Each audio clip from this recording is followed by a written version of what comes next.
Estamos de volta com o Tribuna Independente, nessa noite em que o tema é empreendedorismo, montar o seu próprio negócio. Eu recebo nessa noite Bruno Caetano, que é diretor superintendente do Sebrae São Paulo, e Daniel Fernandes, que é editor do jornal O Estado de São Paulo, Pequenas e Médias Empresas. Eu terminei o bloco anterior falando a respeito das mulheres que você tinha citado. Mulher tem empreendido mais, mas em que área? Ou então em todas as áreas? De que forma caminha a coisa? Alcides, as mulheres têm empreendido nas mais variadas áreas, né? Não é correto dizer que as mulheres só trabalham num setor ou num segmento. Moda, não. Sim, trabalham muito nesse setor, mas elas estão em todos os setores. Na indústria, no comércio, no serviço, no agronegócio. Não há mais fronteira nesse mundo do empreendedorismo, seja por questão do sexo, do gênero ou por idade, né? Hoje os empreendedores estão nas mais variadas áreas. É claro que há certas preferências. Por exemplo, há mais mulheres empreendendo no setor de serviços, especialmente no segmento de beleza estética. Mas não quer dizer que as mulheres devam ficar restritas a apenas esse setor da nossa economia. Elas podem empreender em qualquer setor e estão dando certo em todos os setores. Tem a pergunta aqui do Helder Reis. Bruno e Daniel, qual é a opinião de vocês sobre as alíquotas, taxas cobradas sobre micro e pequenas empresas? O que a gente falou, né? O Simples ele ajudou, o sistema de tributação é simplificado, como o nome mesmo diz, ele ajudou muito, mas eu ainda acho que precisa ser feita mais coisa. Quando ele fala de alíquota, realmente pesa no bolso do pequeno empreendedor, às vezes faz a diferença ali para ele. Eu acho que o governo poderia pensar em formas, poderia se desenvolver, eu acho que passou da hora até da gente começar a discutir de novo a questão do empreendedorismo, porque a gente está chegando no outro patamar. A gente passou do empreendedorismo, como o Bruno disse, de necessidade, perdi meu emprego, vou abrir uma lojinha, o empreendedorismo por oportunidade, mas agora a gente tem que dar o salto da qualidade, o salto que vai fazer com que essas microempresas se transformem em médias e de médias para grandes empresas e de grandes para multinacionais, e assim o mundo é o limite. Então, eu acho que isso passa pela questão da burocracia, como a gente falou aqui, mas passa muito pela questão das alíquotas cobradas. Não é mais possível que se tire tanto do pequeno empresário. Agora, vale também nesse assunto, Alcides, comentar uma questão, que são as falsas cobranças, os falsos boletos. A gente sabe que as tributações, né, não são baixas, né? O empreendedor ainda paga relativamente muito imposto no Brasil. Só que às vezes ele acaba pagando coisas que são indevidas, né? É comum hoje entidades, muitas delas falsas, estão fraudando a nossa economia, encaminharem boletos para casa ou para a empresa de uma pessoa que recém abriu a sua atividade e por falta de informação esse empresário acaba pagando. É comum os empreendedores caírem no que a gente chama de golpe do boleto. Então, você que está nos assistindo, se você receber qualquer boleto na sua empresa, ou você não pague antes, verifique se aquela cobrança é realmente devida, e se você tiver dúvidas, procure o Sebrae mais próximo da sua casa ou o seu contador. Tem um número que eu gostaria de deixar aqui no ar, ligação gratuita de todo o Brasil, horário comercial, segunda a sexta-feira, que é o 0800 570 0800, vou repetir, 0800 570 0800, que é o telefone do Sebrae. Do outro lado da linha, não é telemarketing, é gente especializada em gestão de negócios que pode tirar a sua dúvida. Fantástico. 0800 570 0800. Exato, bem fácil. Então daqui a pouco já está aparecendo ali na tela. Ótimo. A gente tem perguntas, inclusive, do nosso pianista. Esse é o sinal de que realmente o tema de vocês está interessando muito. Vamos lá, então, Pedro. Vamos lá. Eu sou um microempreendedor. Eu tenho uma escola de música há mais ou menos uns 2 anos. E eu caí numa outra etapa. A escola deu certo e o que eu faço agora? Né? Que é um problema. Que é um outro problema, porque a gente fica sempre naquela... especial para mim, eu sou muito perfeccionista no que eu vou fazer. Como lidar com o crescimento versus a qualidade da minha empresa? Que tem sempre essa impressão de que não tem jeito. Se eu for crescer, eu vou ter que colocar alguém que não sabe fazer como eu faço, e eu acabo atendendo, eu falo com o pai e com a mãe do aluno, e eu dou a aula, e eu preparo o material. E daí fica nessa, e agora? O que fazer? Como crescer? Necessariamente a empresa vai cair de alguma forma, um fast food vai ser sempre pior do que uma rede de fast food, né? Vai ser sempre pior do que aquele restaurante gourmet, caseirinho. Entende? Mais ou menos essa é a ideia. Olha, Pedro, sua pergunta é muito pertinente e muitos empreendedores têm essa dúvida. Né? Como é que eu faço para crescer? Ou cresci e agora? Né? O que eu faço? Primeiro, não é certo, né, você imaginar que o fato de você crescer, a sua qualidade vai diminuir. Né? Você pode sim planejar esse crescimento, capacitando os seus funcionários, trazendo gente qualificada para atuar ao seu lado. O que não pode é achar que dá para fazer tudo sozinho o tempo todo. No primeiro momento, você até se vira jogando nas 11 posições, mas para crescer isso não é possível. É importante você delegar algumas atividades, você trazer gente competente para ficar ao seu lado. E uma outra preocupação que você deve ter é na questão financeira.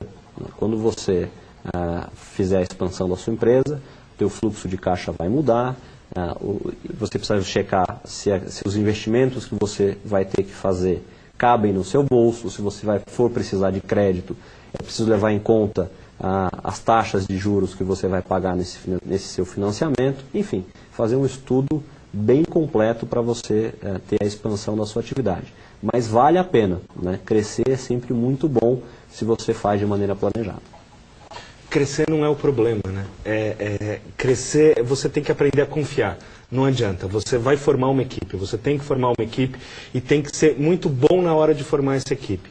Porque você precisa delegar, porque são vários os casos que nós reportamos lá no Estadão PME, Estadão Pequenas e Médias Empresas, em que o empresário segue por esse mesmo caminho. Ele começa a fazer tudo e ele vai ter o mesmo fim, ele vai ficar doente. E aí ele vai se afastar do negócio de um jeito ele quer dar ou conta de outro. de tudo. E é humanamente impossível. Né? Então, eu acho que o segredo de alguns empreendedores com os quais a gente conversa, com os quais a gente entrevista, e que deram certo nesse momento de transição do crescimento, foi contratar certo e confiar naquela pessoa. E cobrar, né? Delegar, determinar qual é o padrão de qualidade do teu, nesse caso, do serviço que é prestado. O padrão de qualidade aqui nessa escola é esse.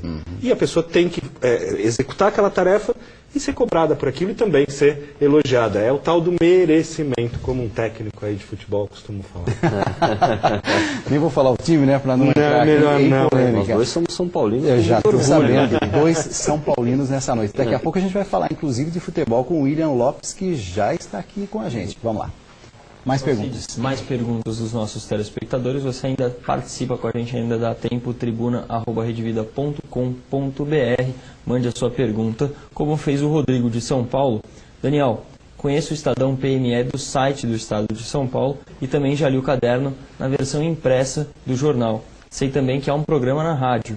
A maior prova de que o Brasil está se tornando empreendedor é esse espaço dedicado à editoria multimídia em que você trabalha? É verdade. Pensei que ele ia reclamar de alguma coisa. Ele vai reclamar, vai chegar um ponto que ele vai reclamar. Não, é assim. É verdade. O fato do empreendedorismo no Brasil despertar uma atenção maior nos últimos anos, do que a gente chama, nós jornalistas, da grande imprensa, da pequena imprensa, da média imprensa, isso também tem a ver com a importância que as pessoas estão dando. A gente detectou, falar do nosso caso, que é o caso do Estadão, que eu estou próximo ali, a gente começou esse projeto em 2011, e começou porque nós detectamos a necessidade das pessoas também aprenderem um pouco por meio do jornal, do site, da revista, enfim, da TV. Porque eu acho que a gente atua, e aí a responsabilidade nossa é essa, é prestar um serviço de qualidade. Então, é prestar informações que a pessoa possa usar para, se for o caso, colocar em prática o seu negócio ou desenvolvê-lo, enfim. Então, a responsabilidade é muito grande. A gente não pode errar, porque se a gente erra, aquela informação ela pode determinar, não vou dizer o sucesso ou o fracasso, mas ele vai perder um pouquinho de dinheiro ali. Vai influenciar muito. E a imprensa ajuda muito nesse trabalho. Né? Em que sentido? Porque dissemina as informações de maneira mais acessível para o empreendedor. Né? Às vezes, o Sebrae tem essa dificuldade, né, de, às vezes, usar uma linguagem muito técnica, não consegue acessar a quantidade de pessoas que, por exemplo, a plataforma do Estadão PME acessa todos os dias. Então, trabalhar ao lado da imprensa ajuda muito a gente que está no Sebrae a realizar a nossa missão. Então, para nós é importantíssimo que veículos do tamanho do Estadão dediquem esse espaço que tem dedicado a falar de empreendedorismo.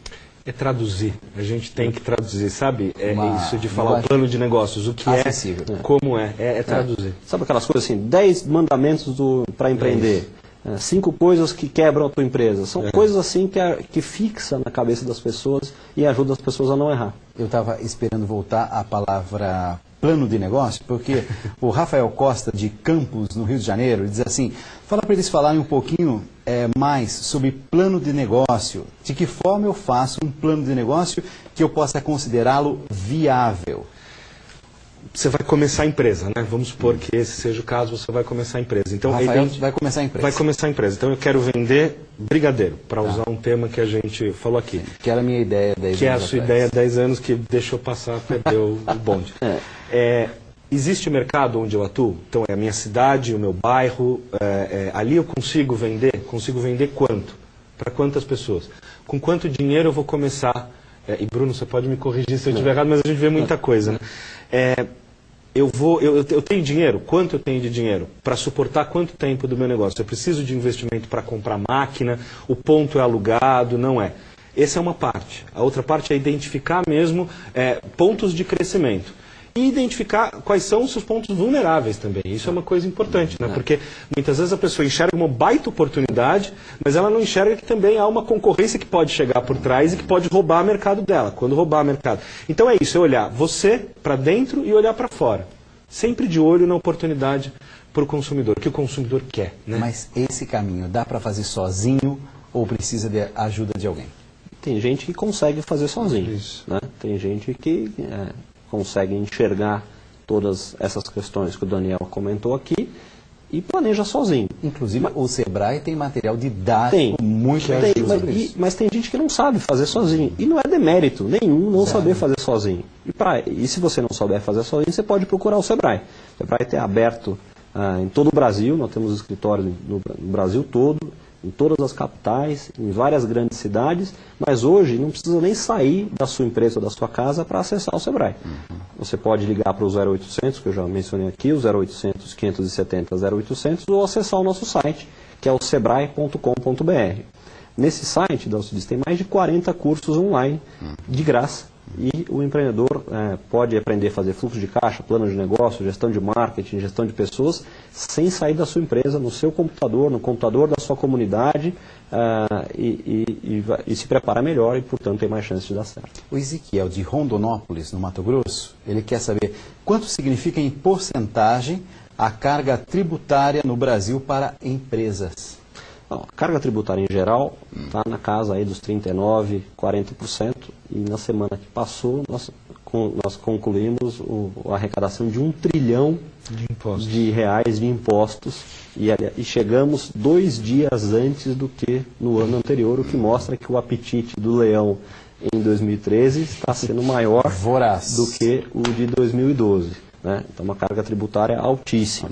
Agora, a carga tributária está aí para todo mundo. Né? Hoje, quem não concorre no mercado internacional, e é difícil falar hoje porque o mercado é cada vez mais globalizado, mas o fato é que, para quem hoje empreende no Brasil, as condições estão dadas para todo mundo. É um dado da realidade. E você tem que se planejar para lidar com a situação atual.